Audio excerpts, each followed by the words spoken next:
Medyo matagal ngayon. Bakit kaya matagal?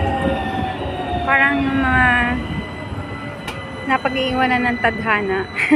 Sabi din.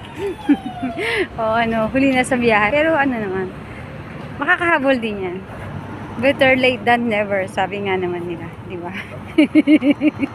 Di ba, may pa tayo dyan. Ano tayo? Less word tayo. Dalawang word tayo ngayon. Hindi tayo tatlo. Ayan ang trambiya ko. Happy good vibes. Chumacharot lang ako dito. Ang init.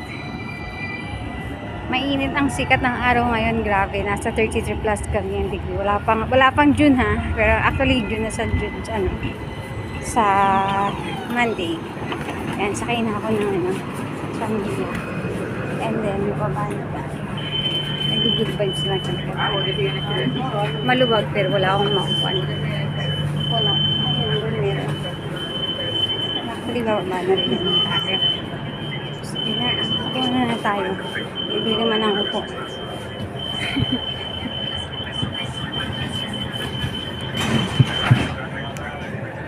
Pag Saturday lang naman ako nakakaupo kasi lumalabas ako.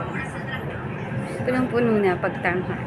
Kasi labasan galing sa eskwela tsaka sa estudyante tsaka sa university kasi wito ng university tsaka hospital. So yan. Okay. Ano tayo? Tapos na May.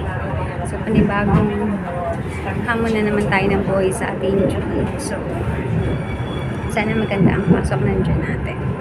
Kahit mainit, kahit pa summer na dito. So okay lang yan. Basta good vibes. Basta ilaban lang tayo sa hamon. Huwag tayong patatalo. Problema na yan. Basta just smile and keep fit. Bye guys. Happy Saturday. Masyado akong makudera. Bye guys.